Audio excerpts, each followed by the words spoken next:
Well, my friends, something we have learned today on Ups and Downs and in the world of wrestling is that if you book a pay-per-view 1 week after you already have a pay-per-view, you then need to do a show where you just throw so much stuff at the wall and kind of make people freak out in their heads. And when you do that, some of it is okay and some of it makes absolutely no sense. But don't you worry about it, because we're going to talk about it. Before we get there though, make sure you head over to the community tab on the WhatCulture Wrestling YouTube page so you can vote in this week's Retro Ups and Downs poll. You have the power. And your 4 choices were Survivor Series 2001, or can you believe it, No Way Out 2001, In Your House Canadian Stampede, and Armageddon 2000, which keeps getting voted in, but then nobody votes for it. Right, that's done. Let's up those downs.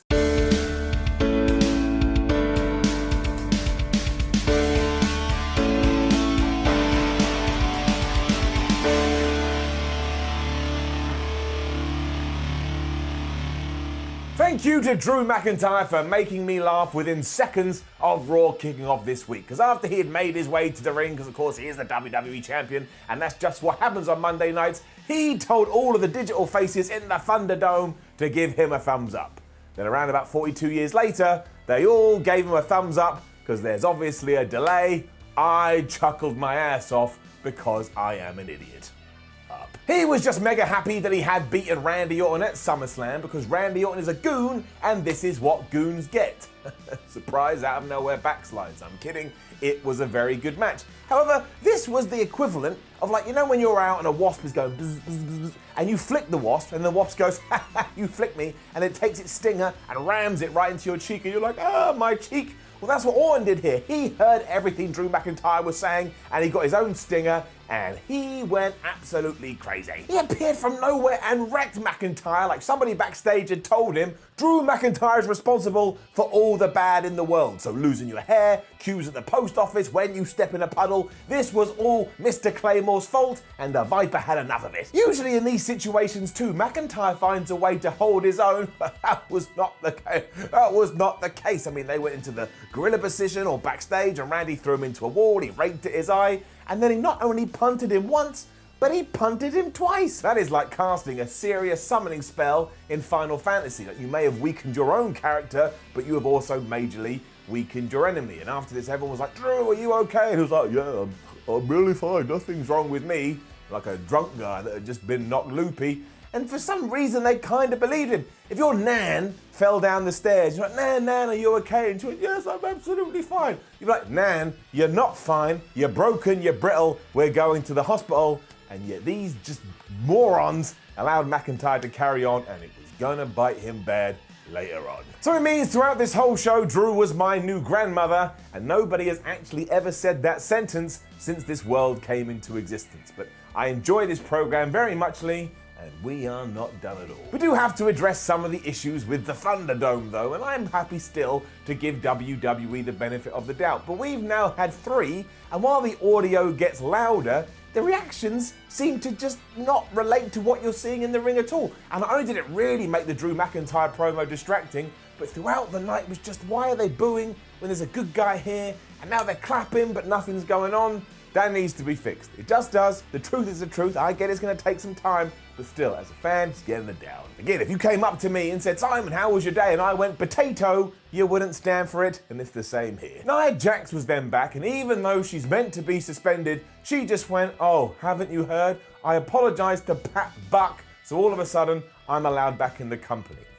That is not how suspensions work. Now, this is quite niche, but if you know, you know, and if you don't know, I'm going to tell you. There was once a Premiership football player called Eric Cantona. He played for Manchester United, and he was so annoyed with what somebody in the crowd said to him, he drop-kicked this fan. Think of that, a professional football player drop-kicked a fan, and he was banned and he was suspended. Even if he had come out and said, oh, I'm so sorry, because he was French, they would have gone, well, that's great, Eric, but you still have to serve your 9-month suspension. To be honest, he probably did apologise, but he ended up talking about a swan. Again, if you know, you know. If you don't know, don't worry about it. Thankfully, Shayna Basler wasn't cool with this, but her plan was to go up to Nia Jax and call her Hey Snacks Calhoun. So Nia went, oh yeah? Well, you look like an Addams Family reject. 12-year-olds, kids, yelling at each other backstage at the Thunderdome. Down. You could also just smell that something nonsensical was about to happen Then I actually realised it was my breakfast. I'd forgotten I was cooking eggs. By the time I got to them, they were on fire. So I was like, oh, that's just spiffing, flipping spiffing. However, it was Shayna Basler versus Bayley. And of course, because it is Monday Night Raw, Shayna Basler did win, but she won by DQ. Because Nia Jax came out, she was watching for the top of the aisle. And then after around about 5 minutes, she went, I'm going to go and attack Shayna. She did, which of course gave your SmackDown Women's Champion the victory. Down. It then got so weird though, because as Sasha Banks and Bayley did start laughing at these two morons, they decided they would stop fighting each other, because apparently being laughed at is worse than, well, costing somebody a match, which is what Nia Jax did, but also beating up your friends, which Nia Jax did last week. That's what they reunited over. Laughter. And I'll just tell you now, because why wait? For some reason, they are now going to team up to challenge Bayley and Sasha Banks for the tag team championships at Payback. There's no way that can be justified except for... Ever wonder why a man is holding a clip mic even though the name clip mic suggests that it should be clipped to something? Well, sometimes, much like Monday Night Raw, in real life, stuff just happens. So if you're trying to figure out why Shayna Basler and Nia Jax are now a team, call us below on 0800 Stuff Just Happens. Somebody is always waiting to take your call. It won't be me, because this is actually far more painful than it looks. It's also slowly slipping off my face. Stuff just happens. A quick shout out to Sasha Banks though, because she did so many little things here that continue to build this eventual eruption between her and Bayley. She kept looking at Bayley's title, and she just had a very sad look on her face. A round of applause for Sasha Banks. Aleister Black was then back in his dark room, and after thinking about it, it's time. Aleister, sweetie, darling, it's Papa here. It's Papa Black. Look, we know you're having a hard time. We know you only have one eye, but we really think going back into your dark room is a bad idea. I know you were in there for most of 2019, but you remember what Dr. Jeffers said? He said you need to get outside and you need to embrace life, and you had some lovely friends on that Monday night show you sometimes attend to. But Aleister, Ali, my boy, please come out. We'll buy you a pizza. We know how much you love mushrooms, and we'll go and we'll have a great time. Please, me and your mother, we're worried sick. What do you want? We'll get you a new eye. Now, if you're wondering how I was able to get my hands on footage of the Black family, stuff just happens. With that said, I like the new Aleister Black up. As you already know if you did watch SummerSlam, Kevin Owens had told us that he was going to invite Aleister Black to be on the Kevin Owens show, and even though he did have to go to his dark room and basically entice him out with a fishing rod, Aleister agreed. So he had the Kevin Owens show in the ring. Now he wanted him on because he believes that him and Black do have a common enemy in Seth Rollins and Buddy Murphy, which is kind of true, but Aleister Black had an eye patch on here because his eye got wrecked a few weeks ago or a few months ago on Raw, and he was just so sad. He even said to KO, just show the footage, man. Just show the footage. I've seen it. I've watched it over and over. If you're going to remind everyone, you may as well do it. Because apparently he's now from Birmingham. Halfway through all of this too, Al dropped to his knee because, as it turns out, if you do hurt your eye, apparently you fall down to your knees for some reason. And Kevin Owens was so concerned he ran over like, oh no, I promised your parents nothing would happen. But it was all a ruse, because Aleister Black not only gave him a damn hard elbow to the face, but he followed it up with that big kick, and he left Kevin Owens lying on the floor like he was nothing but a piece of trash. He went down like Kevin Nash after the finger poke of doom, and I went absolutely crazy because Aleister Black versus Kevin Owens, I would sacrifice my firstborn to get that in my life. That is not true. That's a wild exaggeration, and you'll be very pleased to know I do not have kids. Aleister marched off after this, and if we get a fire promo next week justifying why he's all of a sudden changed, I will strap myself in and be ready. Not quite the same for my poor son. Worse father than Rey Mysterio. I do have to say that when Aleister Black was making his way to the ring, he looked at the steel stairs with his one eye, and he wasn't able to walk up them because, of course, that's what damaged his pupil to begin with. And I was like, that's not how it was. What the steel stairs are inanimate, Aleister. They're not going to come from the depths like and get your eye. You should be scared of Murphy. He's the person that did it. My word. Backstage promo after this was Sasha Banks and Bayley. For some reason, it's going to be a lumberjack match later between Oscar and Sasha, you tell me. And Bayley said that Nia Jax and Shayna Basler will never be able to take their titles. They are so losing them. Tozawa then won back the 24/7 title in a four-way match with him, R-Truth, Shelton Benjamin, and Cedric Alexander. I genuinely need to ask this, because I love all these four guys. They're so talented, and I would give them all hugs if I could. But who is this for? It's the same thing every single week. It's always a roll-up to the point I don't even include the roll-ups on the board because it would be a waste of all of our time. And the championship means nothing. I mean more than that championship, and I'm a bald asshole. It didn't even go 90 seconds. Like I say, Tozawa now is the champion again, and his ninjas were happy or sad. I don't know, just a crap version of the Foot Clan. It's a mystery, like evolution. Down. Sarah Schreiber then approached Randy Orton backstage and said, "Randy, would you like to make a comment about what you did earlier?" He said yes, and he walked off. I love Randy Orton. And the reason he did do this is because he wanted to have a chat in the ring. He stood in the Thunderdome and man, he was not pleased at all. He didn't appreciate the fact that Drew McIntyre had offered him a rematch out of pity, and that's why he tracked him down and kicked him right in the skull. I mean, that is perfectly normal and reasonable behavior. He went on this crazed rant before he got interrupted by none other than the debuting Keith Lee. And if you don't know, I think Keith Lee is absolutely faboo. But yes, we shall get into it. Now, it is a huge shame that he came out to this generic entrance music. I'm sure they'll sort it out. And while it sucked here, I don't think we need to get too mad about it just yet. And double yes, later on when he was having a match with Randy Orton, which we'll talk about when we get there, he seemed to be wearing some kind of a skirt.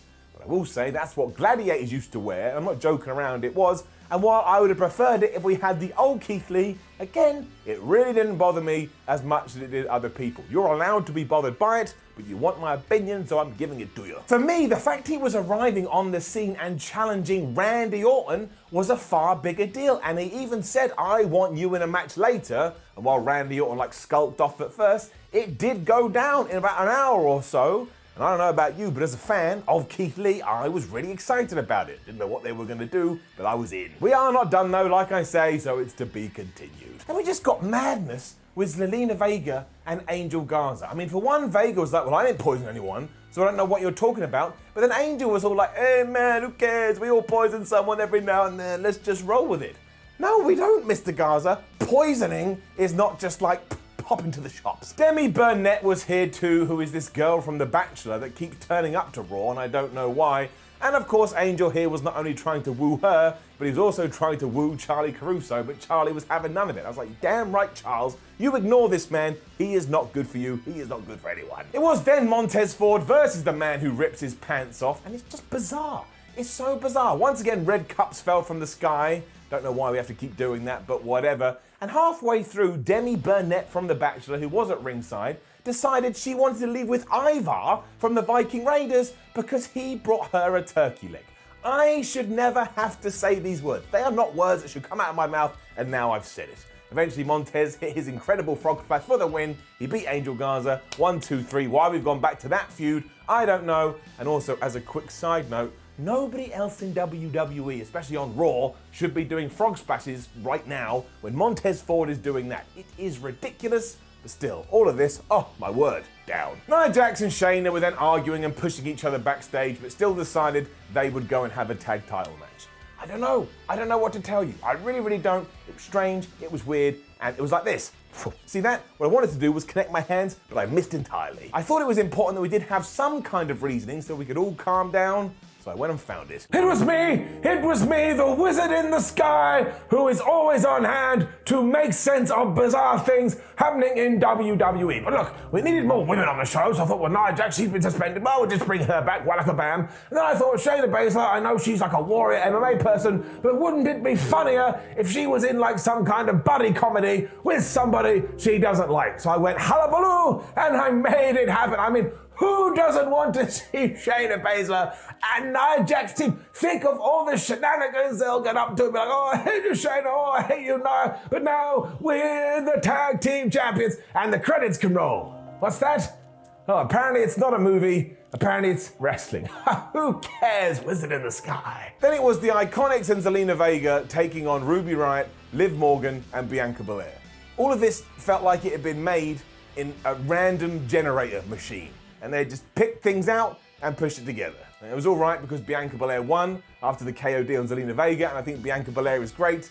But honestly, I'm happy to see them on the show, but they could so be used better than this. It felt like filler, and it felt like no thought had gone into it whatsoever. down. WWE then saw the chance to make Ricochet and Cedric Alexander look like massive geeks. So they took it because Cedric Alexander and Ricochet were playing around on the arm wrestling machine that was going to be used between Bobby Lashley and Apollo Crews. When Mark Henry came up, he was going to be the adjudicator in that, and basically acted like a teacher. He was like, boys, what are you doing? If you keep doing that, I'm going to beat you up. And both Ricochet and Cedric were like, oh my, we don't want to mess with you. He's old and retired. Thankfully, MVP arrived and then saved this, because he was like, what are you two losers doing? For one, Cedric Alexander, you lost the match earlier, so why are you goofing around? And why are you hanging out with Ricochet? He didn't have your back. In fact, he sucks. Once again, told him to join the Hurt Business, and yes, just do it. Have Cedric Alexander join the Hurt Business, and do it yesterday. I will say this though, I know, more and more on Throw Me All Your Words. I like arm wrestling segments on wrestling TV. I don't know why, they always go the same way, but I always get a little bit of a kick out of them, I guess because they're kind of different. So yeah, you've seen this all before. Mark Henry was the ref, and he was telling Bobby Lashley to speed up, but Bobby Lashley had to take his jacket off and then jump around for a little bit. And as soon as Apollo Crews saw that, I don't know, Bobby's foot was in the wrong place, he stamped on it, Bob went, ow, my foot, and then Apollo Crews won the arm wrestling match. Even though, of course, he didn't. No one in their right mind would ever go, oh, he's better at arm wrestling than Bobby Lashley, because we saw what happened. Henry thought this was fine because he's clearly a massive asshole, and then even though the Hurt Business came out to try and beat up Apollo Crews, he's too quick, he's too cool, and he got his licks in. Now let's just get to Sunday, let's get to Payback, and let's have Bobby Lashley win the United States Championship after Cedric Alexander turns heel. Thanks. Lashley was also wearing a Hurt Business t-shirt here that I'm 99% sure was made for my nan. Like, it was so gold and it was so shiny, I'm obviously gonna buy one. Rey Mysterio was then just being lovely Rey Mysterio. He was with Dominic, his son, and Angie, his wife, and he was just like, I love these guys, they're my family, they're my everything. I was so proud of everything Dommy Boy did last night. And later on when we have a tag team match, I was like, oh, it's a bit weird and out of nowhere, but whatever, we will shine once again. Just like Rey Mysterio, he's a good babyface, this was fine. And then, the next segment, I don't even know what to think. Well, I was actually thinking about cheeseburgers at the time, because I was like, oh, I would like a cheeseburger, and it just made this so much better. It was Lana, Natalya, poor Mickie James, down. Basically, Lana and Natalya in the ring, and they were saying, we're both Hall of Famers, aren't we great? And I do like how they're calling themselves BOATs, best of all time. That was just a stupid thing to say. But they then went on to say, oh, we've made a video showing that Mickie James is also a Hall of Famer, and the video played, and it was blank, because they don't think she's had any highlights in her career. Mickie James then came out, she beat them up, and that was that. Pointless. And then it was time for Underground. All right, hit my elevator button. Let's see what's going on this week. Underground. I like it. What can I say? I'm an absolute idiot, but especially now that we're in the Thunderdome that is shinier than my bald head, when you cut to Raw Underground, it just feels a little bit more grittier, even though they have cleaned it up a little bit. And this week, Bobby Lashley was just wrecking fools left, right, and center, including Dolph Ziggler, who he grabbed and chucked into a wall. Also, before that, he was fighting some no-named faceless guy who sold the choke he gave him like he had died. Honestly, he went like this. His body went lifeless, and nobody seemed to care. I was also just pleased to see the Hurt Business back down here, because that is the kind of story we need to interject into proceedings, so make sure you keep doing it up. However, what the flip happened to Ivar versus Dolph? We were told 7 days ago we were absolutely going to get that, and yeah, that tied into a story that was meant to be in Raw Underground. It wasn't like Dolph Ziggler wasn't here, he was, and it wasn't like Ivar wasn't here, he was walking around giving people turkey legs. I'm sorry, that is just unbelievable. Down. All right, cool, here we go. Everybody limber up, let's get into it. Randy Orton versus Keith Lee. Now, kind of terrifyingly, a few hours before Raw, I had tweeted out, oh, wouldn't it be great to have Keith Lee versus Randy Orton?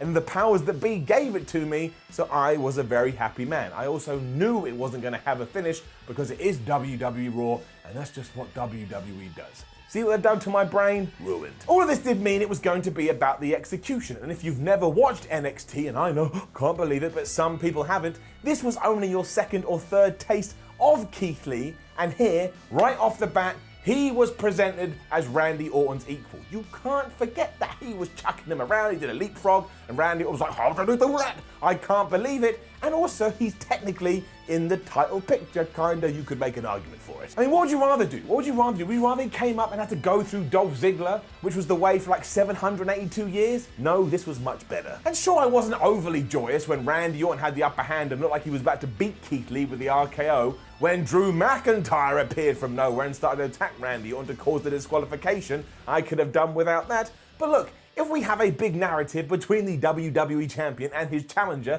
and now Keith Lee has also interjected himself into the mix, I don't think that's the worst thing in the world. I mean it. It also absolutely tied into the story, because do you think Drew McIntyre's going to care about Keith Lee's match against Orton after Randy boot hit him in the head? Of course he's not. He's lost his marbles, and now he's gone crazy too. And I could be utterly wrong here. I could be utterly wrong. And if I am, and Keith Lee absolutely sucks in a few weeks, you can laugh at me and call me an absolute dick. That would be more than fair. But look, when Keith Lee did leapfrog over Randy Orton, which happened in this match, I felt as happy as sometimes when I get those emails telling me, Simon, you're actually related to some kind of foreign prince and you're about to win a bunch of money. Or not even win, given a bunch of money. It happens every day, and I'm always over the moon. I'm giving this an up. But this is also because of what happened next, because Drew McIntyre was then in the back and he was cutting the most psychotic promo ever when Randy Orton appeared from behind him as if he was Freddy Krueger, and for the third time in the evening, he punted him in his face. I genuinely thought he was dead, as did all the officials that ran up to him. And again, if we can just make sure we get Keith Lee in this in the right position, and it is going to be Randy Orton versus Keith Lee at Payback, I think we could have something.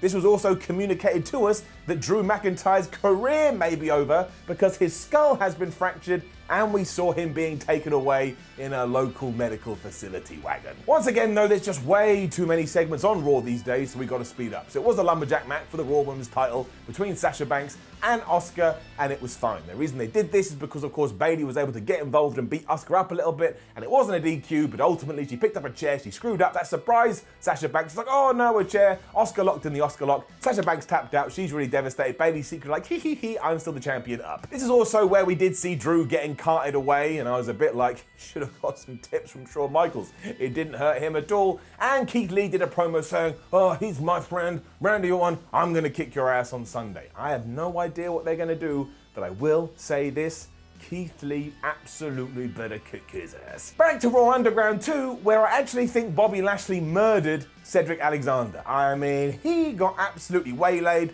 The Hurt Business then did the same to the Viking Raiders. I think, I don't know, a lot was happening. And look, just continue this narrative on. They were there a few weeks ago, then they went away again. Just keep them down there. They can still do stuff above ground, but they need to be underground too.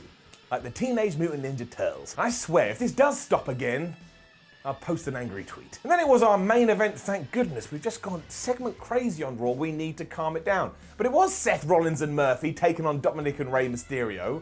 Like I say, I thought that was such a big match. We should have saved it for the pay-per-view. But given how this ended, we're probably going to see it on the pay-per-view. I did think it was very fun. Up. The highlight was when Tom Phillips told us that Murphy had made a blind tag and Rey Mysterio hadn't seen it, and I was like, well, that's not a very nice thing to say, Tom, is it? He's only got one eye. Of course he's not going to be able to witness this kind of stuff. But then we got like a double 619 between father and son. Just lovely. Call me a big softie, but it warmed my heart, which was obviously a bit worrying. I was like, it's not a heart attack, is it? But it wasn't. It was just good feelings. Of course, this had no finish because we are watching Monday Night Raw, but it was interrupted by Retribution, who finally did something you could consider a threat. Seth Rollins and Murphy legged it because they wanted none of this, so they just went, all right, we'll beat up Rey Mysterio, we'll beat up Dominic, even though the father was trying to protect his boy. Like, dove on him. They're like, you think that's gonna work? Now you're just easy pickings. And they were. So this did somewhat feel like a big deal, and it would have been infinitely better with the crowd because the noises we were getting here were just so absolutely bizarre. And also, I don't know how, but Retribution are now twice as big as they were last week. So you tell me.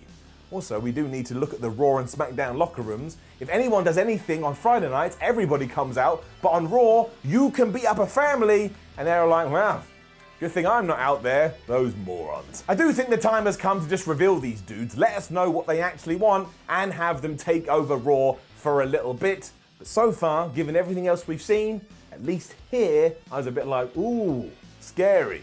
Just please stop turning the lights on and off. Which brought us to the end of another Raw, and you will not be surprised to hear that apparently Vince McMahon turned up at the building, ripped up the script, hence why a lot of this felt out of nowhere. But it was always going to, because you have a pay-per-view in 7 days. How are you going to build up all these stories? You can't. You just have to pull the trigger, pow, and do them, even though there's no time to process it.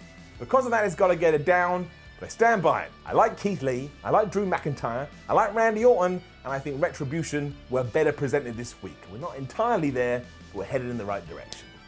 That's what I think. Now, don't forget to leave a comment below and let us know what you thought about last night's episode of Raw. Like the video, share the video, subscribe to the channel. Head over to WhatCulture.com, read yourself some articles, follow WhatCulture on Twitter, WhatCulture WWE. Watch more videos here on WhatCulture Wrestling. Go vote in that retro ups and downs poll. It's your decision. My name is Simon from WhatCulture. That brings the end to 4 days of wrestling craziness, but I'll see you later in the week.